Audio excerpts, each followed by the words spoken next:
요한계시록 10장 1절에서 11절까지의 말씀. 자, 우리 한 목소리로 함께 봉독합니다.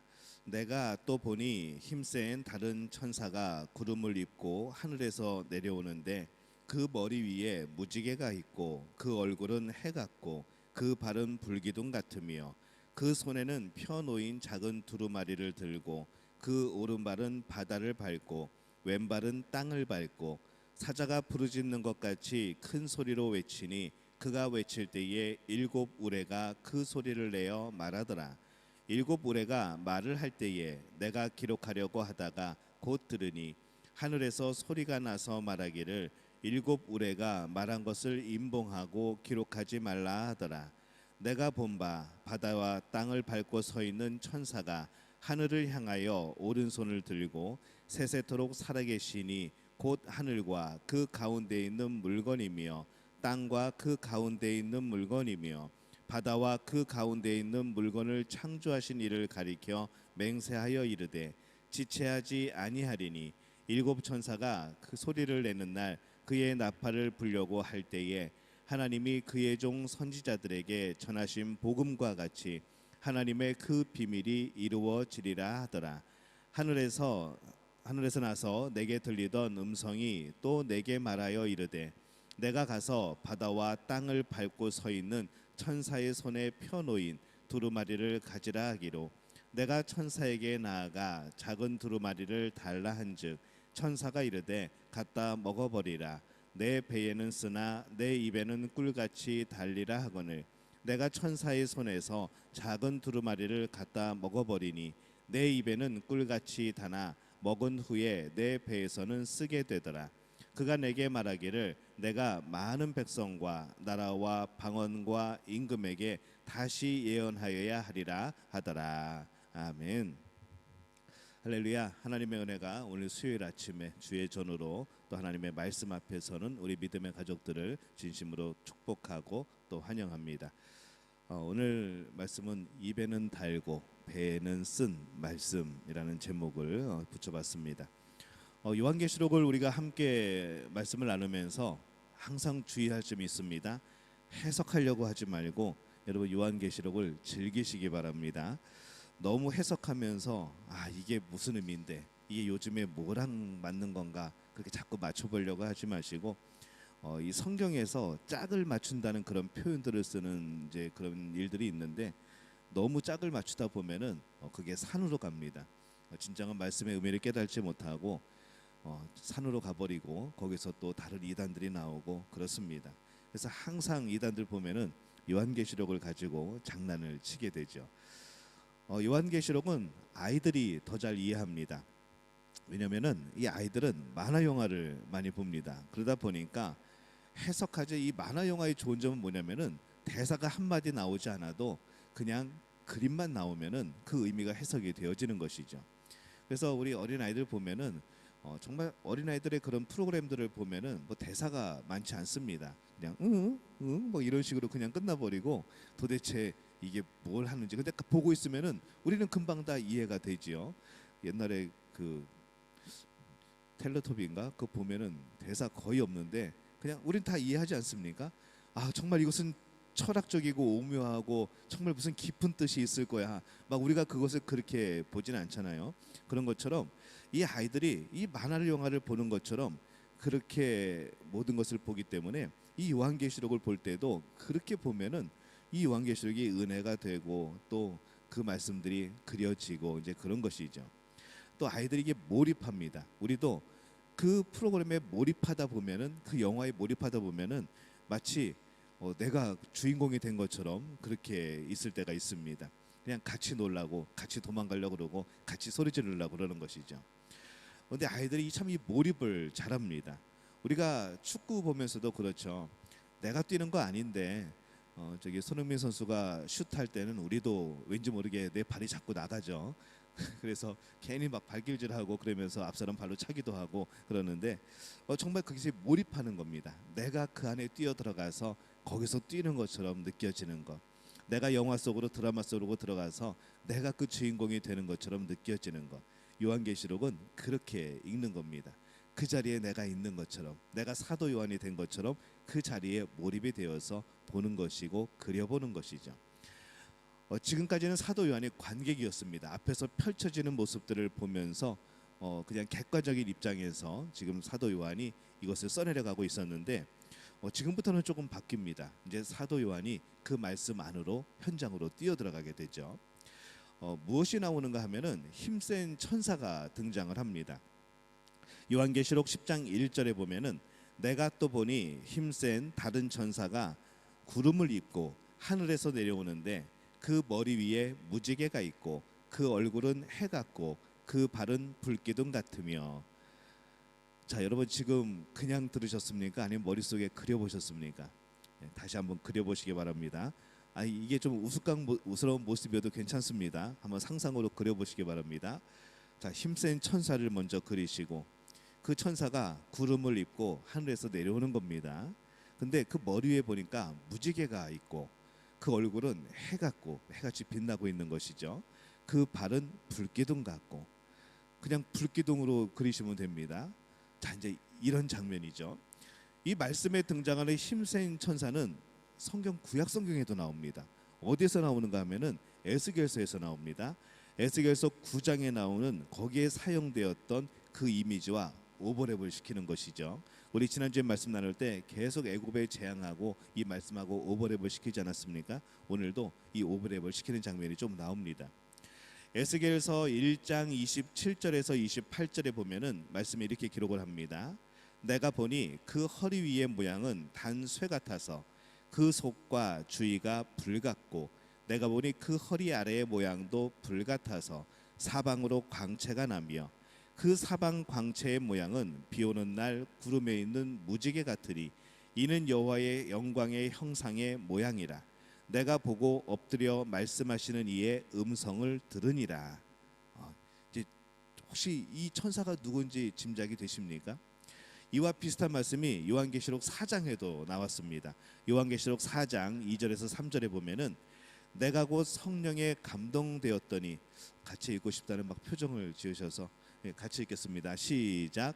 내가 곧 성령에 감동되었더니 보라, 하늘에 보좌를 베풀었고 그 보좌 위에 앉으신 이가 있는데 앉으신 이의 모양이 벽옥과 홍보석 같고 또 무지개가 있어 보좌에 둘렸는데 그 모양이 녹보석 같더라. 이 요한계시록 10장에 등장하는 이 힘센 천사는 예수님의 영광을 표현하고 있습니다. 예수님에게서 나오는 광채, 그 영광됨. 우리가 지난 시간에 말씀을 나눌 때 이 황충이 사탄을 대표했듯이, 이런 고난과 전쟁을 대표했듯이 이 힘센 천사는 예수 그리스도를 대표하거나 또 상징한다고 우리가 그렇게 생각하시면 되겠습니다. 머리 위에는 무지개가 있고 얼굴은 해와 같고 불기둥 같은 두 발의 한쪽은 땅을 밟고 있고 나머지 발은 바다를 밟고 있고. 자, 이런 모습을 만약에 우리가 상상을 하고 본다면은, 만약에 우리 어린아이들이 이 모습을 상상하면은 어떤 느낌이 들까요? 아마 아이들은 로봇을 생각하지 않을까 싶습니다. 굉장히 악당이 쳐들어와 가지고 굉장히 막 지구를 괴롭히고 그러는데 어디 숨겨놨던 굉장히 큰 로봇가 딱 나타나서 한 발은 땅을 짚고 한 발은 바다를 짚고 짝다리를 짚은 것이죠. 그래서 딱 서가지고 정말 늠름한 모습으로, 광채가 나는 모습으로 딱 서 있는 겁니다. 그럼 우리 어린아이들의 마음이 어떨까요? 이제 뭔 일이 벌어지겠구나, 이제 드디어 뭐 복수를 하겠구나, 아니면은 이 로봇가 이 악당들을 쳐부수고 승리하겠구나라는 기대감과 그런 긴장감이 이제 생기는 겁니다. 예수님을 상징하는 천사에 대한 묘사는 계속 이어집니다.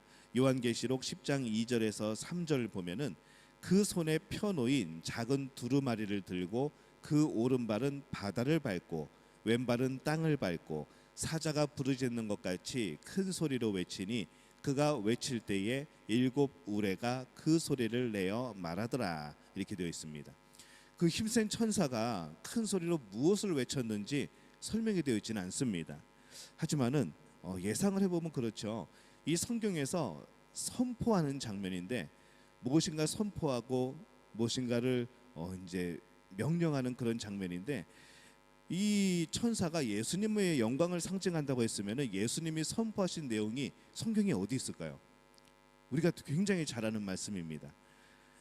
빨리 대답을 해야겠죠. 제가 마태복음 28장 18절에 보면은 이렇게 되어 있습니다. 여러분 다 아시는 말씀이에요. 예수께서 나와 말씀하여 이르시되 하늘과 땅의 모든 권세를 내게 주셨으니. 이 말씀은 선포의 말씀이고 명령의 말씀입니다. 예수님이 선포하시고 명령하셨죠.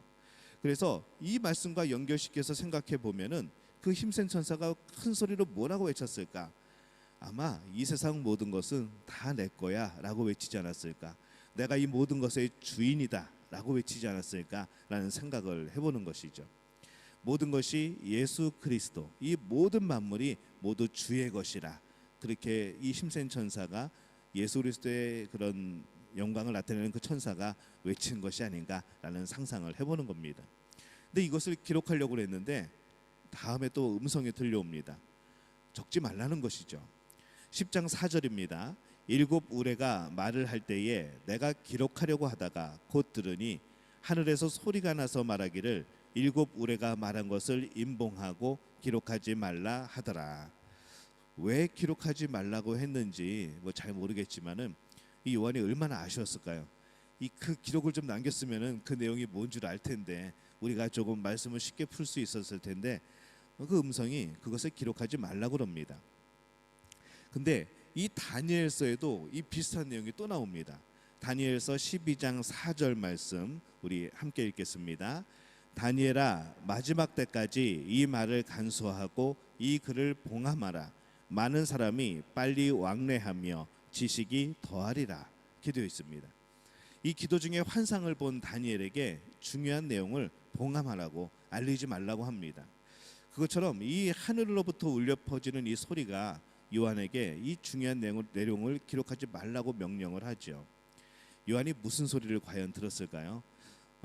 이 장면을 아이들이 만화책 보듯이 본다고 우리가 상상을 해보면은 뭔가 중요한 말을 하는데 이것을 적으려고 했더니 아니야, 그거 적는 거 아니야. 이것은 적는 거 아니고 너만 알고 있어. 이것은 너만 알고 있으면 돼. 그러면서 아무한테도 알려주지 마. 그러는 것이죠. 그런 힘 있는 사람의 음성이 들린다면 이 아이들은 과연 어떻게 받아들일까라는 거죠. 이제 뭔가 비밀스럽고 나만 알고 있는 뭔가 굉장한 일이, 근데 이 일이 그냥 슬픈 일만은 아니고 이 예수님을 나타내는 이 천사의 능력이 나타나는 일이고 힘이 나타나는 일이고 그런 것이겠죠. 그러니까 굉장히 아이들이라고 한다면은 이제 뭔가 대단한 일이 벌어질 거라고 아마 긴장하고 있을 겁니다. 또 하늘과 땅의 모든 권세를 가지신 주님은 지체하지 않으시겠다, 속히 오시겠다라고 말씀을 합니다. 그러니 조금만 기다리라고 말을 합니다. 그동안 악당들한테 지구가 많이 괴롭힘을 당했거든요. 근데 힘 있는 우리 편이 나타나서 야, 조금만 기다려, 내가 다 물리쳐 줄게, 조금만 기다려 하면서 금방 올 거니까 조금만 기다려, 조용히 하고 있어 라고 말한다고 그러면은 이 우리 그 말을 듣는 우리 어린아이들의 마음은 얼마나 힘이 생기고 얼마나 기쁘고 얼마나 기대가 될까라는 그런 생각이 드는 겁니다. 그래서 이 만화 영화에서처럼 주인공이 선한 일을 행하기를 기다리는 이 어린 관객들처럼 오늘 우리도 사실 그런 모습으로 살아가고 있는 것이죠. 우리가 하루가 참 쉽지 않습니다. 어떤 날은 어떻게 지나가는지도 모르고 지나가는데 어떤 날은 정말 이 하루하루가 그 순간순간이 얼마나 힘겹고 또 얼마나 어려운지, 뭐가 해결이 되어야 될 것 같은데 해결도 안 되고 이제 그런 날들이 우리에게 있는 것이죠. 야, 이 내일은 과연 올까? 내가 내일까지 버틸 수 있을까? 우린 그런 어려움들도 사실 당하게 됩니다. 그런 우리에게 예수님은 말씀하시는 거죠. 하늘과 땅의 모든 권세를 가지신 그 사람이 바로 나야 라고 말씀을 하시는 겁니다. 근데 그 사람이 너의 주인이야. 내가 너의 주인이고 내가 너를 사랑해 라고 말씀을 하는 거죠. 우리가 이 세상을 살아가면서 예수님 때문에 핍박을 받고 예수님을 믿는다는 이유로 어려움을 당하는 사람들은 어떡할까요? 빨리 예수님이 오셨으면 좋겠을 겁니다. 예수님을 전하다가, 복음을 전하다가 다른 나라에서 막 감옥에 갇히게 되고 또 뭐 복음을 전하다가 억울한 누명을 씌고 추방당하게 되고 그 사람의 마음은 과연 어떨까라는 것이죠. 이게 빨리 주님이 오셨으면 좋겠다. 빨리 예수님이 오셔가지고 정말 이 백성들 구원하시고 또 저 불쌍한 영혼들 좀 어떻게 좀 해주시고 하는 이런 예수님에 대한 기다림이 막 있지 않을까 싶은 거죠. 근데 그렇게 우리가 마음을 품고 있을 때 이 하늘과 땅의 권세를 가지신 예수님이 우리에게 말씀하는 거죠. 너도 내 것이야. 이 온 세상 만물도 내 것이지만은 너도 내 것이야. 내가 금방 올 거야. 조금만 기다려. 조금만 참어라고 말씀하시는 겁니다. 이 얼마나 위로의 음성이고 그 모습만 봐도 얼마나 우리가 담대해지고 힘이 생기겠습니까? 오늘 이 말씀은 그런 배경이라는 것이죠. 근데 하늘에서 음성이 또 들려옵니다. 요한에게 들려오는데 뭐라고 말씀하는가 하면은 10장 4절에 하늘에서 나서 내게 들리던 음성이 또 내게 말하여 이르되 내가 가서 바다와 땅을 밟고 서 있는 천사의 손에 펴놓인 두루마리를 가지라 하기로. 그 천사의 손에 두루마기가 들려 있는 겁니다. 두루마기는 입는 거죠. 두루마리, 말린 거, 그것을 가지라고 하길래 이 요한이 힘센 천사에게 가가지고 두루마리를 달라고 그럽니다. 그거 저 주세요 그랬더니 줍니다. 이때 천사가 두루마리를 요한에게 주면서 가지고 가서 뭘 하냐면은 먹어버리라 그럽니다. 요한계시록 10장 10절 내가 천사의 손에서 작은 두루마리를 갖다 먹어버리니 내 입에는 꿀같이 달아 먹은 후에 내 배에서는 쓰게 되더라 이렇게 기록을 하죠.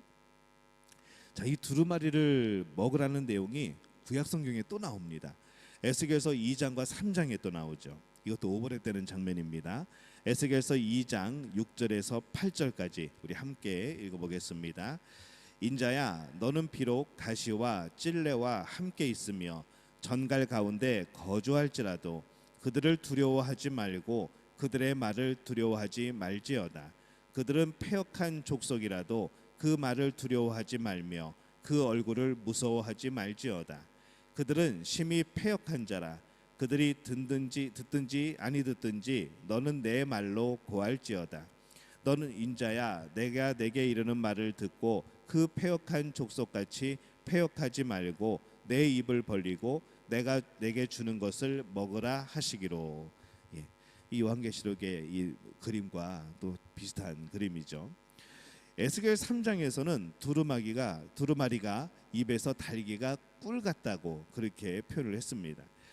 두루마리가 입에는 달다고 하는 이 말씀의 의미가 뭘까라고 생각을 해보면은 또 이 말씀이 어디에 나오는가 하면 시편에 나옵니다. 이 성경은 성경으로 해석되어지고 우리가 모를 때는 성경의 다른 부분을 찾아보면은 그 똑같은 말씀이 있다는 것이죠.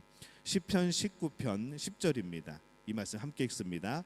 금 곧 많은 순금보다 더 사모할 것이며 꿀과 송이꿀보다 더 달도다.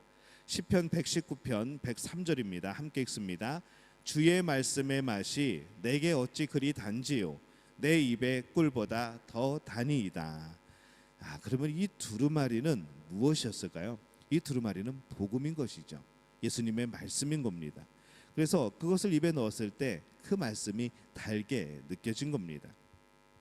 그래서 이 두루마리는 하나님의 말씀인데 이 하나님의 말씀이 정말 우리에게 달게 느껴지는 그런 뜻을 의미하고 있습니다. 그래서 이 두루마리를 건네주는 힘센 천사가 말을 하죠. 이거 말씀을 삼키면은 너 참 입에 달 거야 라고 말합니다. 여러분은 어떻습니까? 단순히 재미있어서 말씀이 단 게 아니고 나에게 생명을 주기 때문에 나에게 활력을 주기 때문에 그 말씀이 단 겁니다. 말씀이 달다고 그러니까 우리는 이 달다는 표현에 대해서 어떻게 생각하냐면은 그냥 재미있고 그냥 웃기고 그런 예화들이 잔뜩 있고 우리는 그것을 굉장히 말씀이 달다라고 느끼는 경우가 있는데 그것은 진정한 단맛이 아닌 것이죠. 진정한 말씀의 단맛은 나에게 생명을 주는 말씀이기 때문에 단 겁니다. 나에게 활력을 주기 때문에 그것이 달게 느껴지는 것이죠. 제가 지금까지도 이해하지 않는 한 가지가 있습니다. 옛날에 우리 어머니가 하신 말씀, 밥을 꼭꼭 씹어 먹으라고 그럽니다. 그러면은 단맛이 난다고 그러죠. 저는 지금까지도 그게 이해가 되지 않습니다. 근데 정말 달다고 느껴지시는 분도 계셔요? 그렇습니까? 저는 잘 모르겠습니다. 왜냐하면 제가 달게 느껴질 때까지 씹지 않아서 그런지 몰라도 아직도 저는 이 밥을 씹으면은 달다는 이 말이 의미가 저는 이해가 되지 않죠.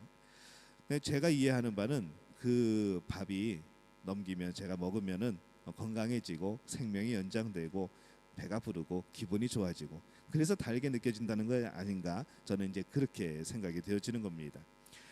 단순히 재밌어서, 단순히 내가 듣고 싶은 말을 들어서 이것이 단 게 아니라 나에게 생명을 주고 활력을 주기 때문에 하나님의 말씀은 달게 느껴지는 겁니다. 그런데 이제 또 한 가지가 있죠. 입에는 단데 배는 쓴 말씀이 또 이 하나님의 말씀입니다.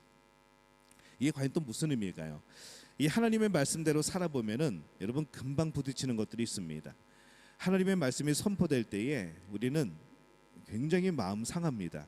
마음이 평안한 것이 아니라 마음이 상하는 것이죠. 왜 상할까요? 우리가 말씀에 비추어 보면은 내가 말씀대로 살지 않거든요. 하나님의 말씀은요 정확합니다. 하나님의 말씀은 우리하고 타협하지 않습니다. 선포하시는 것이죠. 이 말씀을 따르라고 명령하시는 겁니다. 그래서 우리는 요거는 좀 이렇게 좀 둥글둥글하게 바꿔주시고 요 말씀은 좀 이렇게 다른 방향으로 돌려주시면 내가 신앙생활하기 참 편할 텐데, 우리는 그렇게 생각하지만은 하나님의 말씀은 이미 기록이 되어 있고 우리가 해석을 하게 될 때에 정말 우리는 그래도 조금 부드럽게 해석을 하려고 하지만은 진짜 하나님의 말씀의 의미는 정말로 올바른 것이고 기준이 되는 것이고 우리의 모난 부분을 깎아내시는 그러한 말씀이라는 것이죠. 어디서 우리가 느끼는가 하면은 세상이 더 하나님의 말씀의 능력을 더 잘합니다. 우리가 하나님의 말씀을 전하다 보면은 금방 반응이 옵니다. 금방 핍박이 오죠. 금방 거부하는 사람이 생겨납니다. 급기야는 화내는 사람도 있습니다. 복음을 전하다 보면은 친구들도 떠나갑니다. 항상 술 친구들이 있었는데 예수님 믿고 나서 술 안 마시니까 술 친구들 당연히 떨어져 나가는 것이죠. 그 위에 다른 친구들이 생겨납니다. 인생의 친구들이 바뀌고 인생에 살아갔던 집단들이 바뀌게 되어지고, 전에는 모이면은 늘 죄 짓는 집단이었는데 예수님을 믿고 나니까 이 모이는 모임마다 하나님을 찬양하게 되고 하나님의 선하심을 말하게 되고 내가 나에게 역사하신 하나님을 간증하게 되어지고 또 그 안에서 소망적이고 또 감사한 이야기들, 또 하나님의 사랑을 말하게 되고, 그래서 우리 서로에게 정말 선한 영향을 끼치는 이런 모임이 되어지고 내가 그 안에 속해지게 되는 것, 이것이 우리의 달라지는 삶의 모습인 겁니다. 나에게 힘을 주는 단 말씀이지만 이 말씀대로 순종하려면 쓴 고난이 뒤따를 수 있다는 것이죠. 이 복음의 본질이 그렇습니다. 고린도후서 4장 12절입니다. 우리 함께 읽습니다. 그런즉 사망은 우리 안에서 역사하고 생명은 너희 안에서 역사하느니라. 아멘. 우리 밖에 있는 것은 사망인 것이죠. 우리 안에 있는 것은 생명입니다. 생명이 달게 느껴지지만 여전히 우리의 외부에서는 우리의 생명을 시기하고 우리의 생명을 빼앗으려고 하고 우리의 복음을 빼앗아 가려고 하는 그런 존재들이 있다는 겁니다. 내 배가 쓰리는 이 사망을 경험하면은 어떤 일이 생기는가? 주변의 사람들이 생명을 경험하게 되어지는 것이죠. 내 배가 쓰리면 내 주변의 사람들이 행복해집니다. 근데 내가 달게만 경험을 하면은 내 주변의 사람들은 배가 쓰리게 되는 것이죠. 내 주변의 사람들은 생명을 잃는 겁니다. 이게 무슨 과연 의미일까 생각을 해보면은 내 삶 속에서 예수님으로 인하여서 죽음과 희생과 양보가 경험되어지면은 내 주변의 사람들은 행복해진다는 것이죠. 하지만 반대로죠. 내가 죽지 않고 내가 희생하지 않고 내가 양보하지 않고 그렇다면은 내 주변은 점점 더 죽어가는 겁니다. 바로 우리가 이 일이 우리 주변에 늘 일어나고 있고 우리가 바로 단 하나님의 말씀, 쓴 하나님의 말씀을 경험하게 되는 그런 순간이 되어지는 겁니다. 복음을 제대로 먹고 소화하면은 여러분 배가 쓰린 겁니다. 왜냐하면 우리가 변화되어야 되거든요. 근데 그 쓰림이 있으면은 이 복음의 단맛이 제대로 느껴지는 겁니다. 우리만 느끼는 게 아니라 나 혼자만 느끼는 게 아니라 내 주변도 함께 느껴지는 것이죠. 여러분들이 한 오랫동안 신앙생활을 하다 보면은 옛날에는 처음에 교회 왔을 때는 저분이 계속 신앙생활을 할 수 있을까? 저분이 제대로 예수님을 믿을 수 있을까? 이제 그런 분들이 보입니다. 별로 기대하지 않을 때가 있죠. 근데 오랜 시간이 지나고 난 다음에 깜짝 놀라는 것이죠. 어느 순간에 그분들이 중직자가 되어 있고 어느부터 그분들이 봉사하고 있고 섬기고 있고 또 그분의 주변들에 또 예수 믿는 사람들이 늘어나게 되어지고 또 우리가 볼 때마다 마음이 흐뭇해지고 웃음이 나오고 함께 있고 싶어지고 이제 우리가 그렇게 변화된다는 것이죠. 복음을 먹고 제대로 소화하면은 당연히 성장하게 돼 있는 겁니다. 당연히 변화하게 돼 있는 겁니다. 그 사람은 그냥 항상 즐겁고 웃으면서 신앙생활 했을까요? 아니죠. 그 안에 복음으로 인한 쓰림이 있었고 아픔이 있었고 그것으로 인한 핍박이 있었고 그것을 잘 이겨낸 겁니다. 그래서 그 말씀이 우리 안에 단맛이 되었을 때에 그는 여전히 하나님 앞에 서 있던 것이고 하나님 앞에서 열심히 섬기고 있었던 것이고 또 많은 이들에게 선한 영향력을 끼치고 있었던 것이죠. 우리는 어떤가 살펴보게 되는 것이죠. 나는 그런 모습으로 성장했는가? 나는 정말 내가 죽음으로 인해서 내 주변의 사람들이 살게 되었는가? 내가 살아서 내 주변이 죽게 되지는 않았는가? 우리는 늘 그렇게 돌아볼 필요가 있습니다. 우리는 복음을 나눌 때에 거절 많이 당합니다. 말씀대로 살 때 핍박이 옵니다. 그때마다 여러분 기억할 것이 있습니다. 한번 따라해 봅시다. 그럼에도 불구하고 복음은 꿀과 송이꿀보다 더 달다. 이 말씀 여러분 기억하시기를 바랍니다. 복음은 그럼에도 불구하고 꿀보다 송이꿀보다 더 단 겁니다. 그 안에 여러 가지 쓰라림이 있고 아픔이 있고 또 내가 깨져야 되는 그런 일이 있지만은 그것이 우리를 살리는 일이기 때문에 우리에게 생명을 주시는 일이기 때문에 결국 그것은 꿀보다 송이꿀보다 다르게 되어지는 것이죠. 내가 가지고 있는 것을 이웃과 나눌 때는 때로는 바보스럽게 보일 때도 있습니다. 나는 왜 이렇게 바보 같지? 나는 왜 이렇게 그냥 나누기만 하고 내 이익 하나도 못 챙기고 늘 퍼주기만 하고 그러지만은 우리가 그렇게 살아가게 될 때에 바로 그것이 우리에게 주시는 하나님의 은혜였고 또 하나님의 채워주심이었고 그런 것이죠.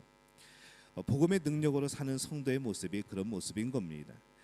예수님만 소개하면 핍박이 따라오는 이런 일들을 성도들은 자주 삶에서 경험을 합니다. 요즘에 이제 점점 심각해지죠. 이제 한국도 어떻게 될지 모르겠습니다. 계속 우리가 지키고 막아야 되고 반대해야 되지만은 동성애도 그렇고 이제 인권의 탈을 쓴 동성애, 인권의 탈을 쓴 여러 가지 죄악들, 인권의 탈을 쓴 복음을 거부하는 많은 정책들, 뭐 이미 다른 나라에서는 통과된 데도 많고요. 그래서 앞으로 우리는 이 예수님을 믿는다는 이 자체가 참 힘들어지는 그런 시대가 왔고 우리도 경험되어질 겁니다. 인권과 표현의 자유가 보장된 이 땅에서도 예수 이름을 증거하면 또 안 되는 것이죠. 이게 참 역설이고 모순입니다. 인권을 보장한다는데 표현의 자유를 말하는데 차별하지 아니한다는데 복음은 전하면 안 되는 겁니다. 이게 역설이죠. 그러니까 우리가 이런 거에 속으면 안 됩니다. 인권이라고 말하지만 권리라고 말하지만 자유라고 말하지만 자유가 아니고 인권이 아닌 것. 왜 복음에 대해서만 그렇게 차별을 받아야 되는가? 그게 복음이 진리라는 것이죠. 세상은 복음을 거부할 수밖에 없습니다. 그래서 복음이 진짜라는 것을 오히려 우리는 발견하게 됩니다. 이 땅에서도 예수 이름을 증거하면 안 되는 시대에 여러분은 어떻게 사시겠습니까? 뭐 법에 어긋나니까 철저히 전하지 않고 그냥 나만 열심히 믿고 나만 잘 살고 그렇게 사시겠습니까? 배에는 쓰지만은 우리 모두가 예수님을 담대히 전하며 살기를 또 축원합니다. 돌을 맞아야 한다면 돌을 맞고 내가 잘못해서 돌 맞는 거는 그건 어디 가서 하소연할 데도 없지만은 내가 잘못하지 않았는데 예수님을 믿는다는 이유로 하나님의 그런 나라를 이루어간다는 이유로 돌을 맞아야 한다면 돌 맞는 것이죠. 손해를 봐야 된다면 손해 보는 겁니다. 그것을 무릅쓰고라도 담대히 우리는 복음을 전해야 되는 겁니다. 한 발은 바다에 한 발은 땅에 하늘과 땅의 권세를 가지신 이가 우리에게 주신 말씀을 여러분이 잊지 마시길 바랍니다.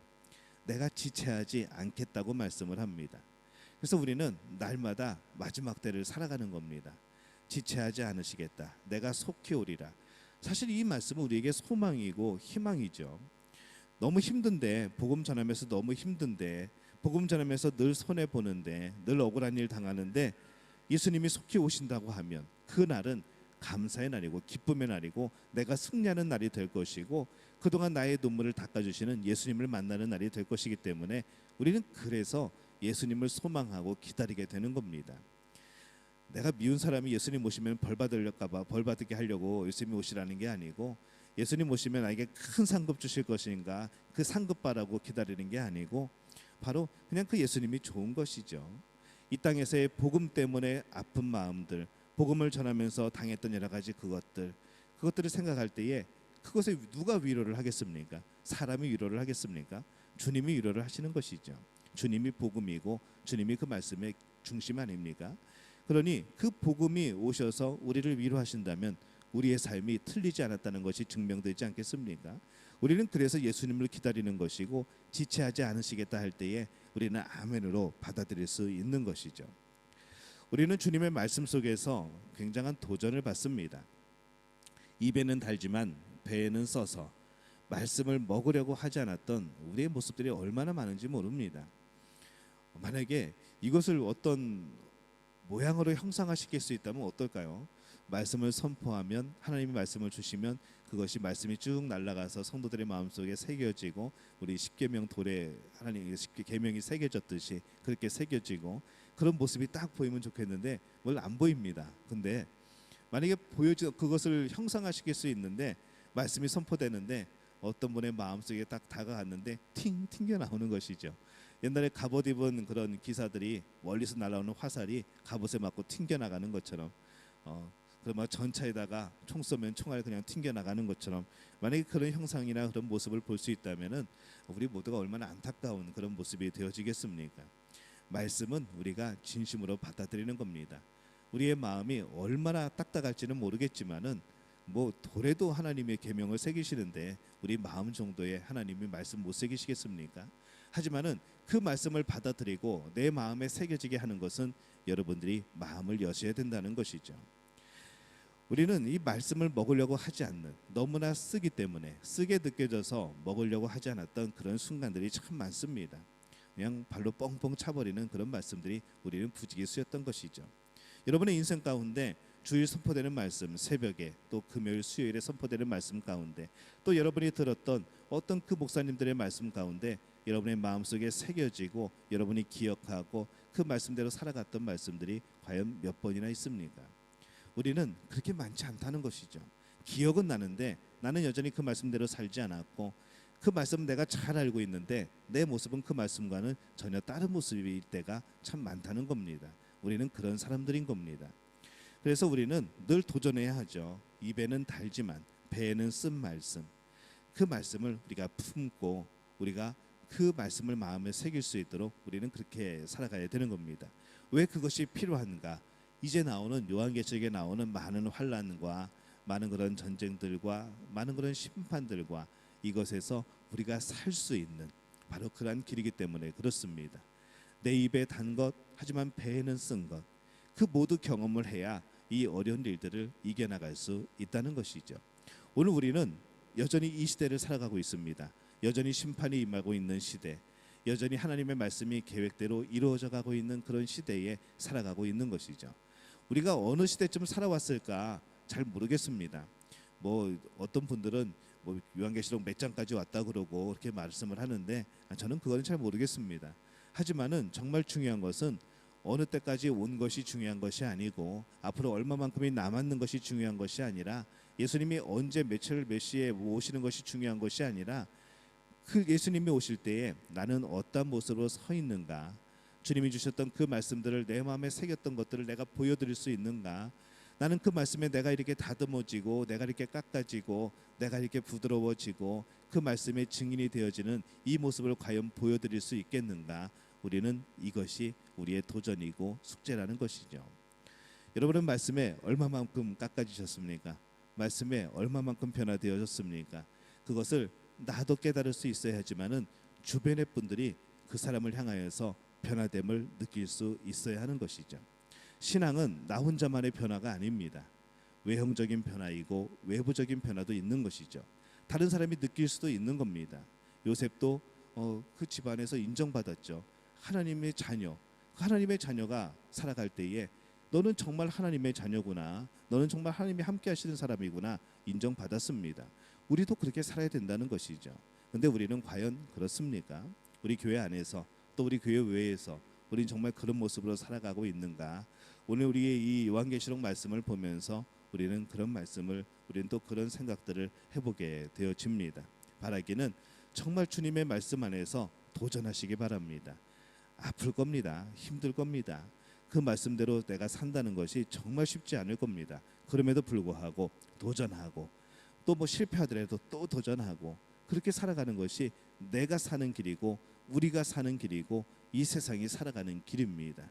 그 일에 쓰임 받는 우리 믿음의 가족들이 되어지시기를 예수님의 이름으로 축원합니다.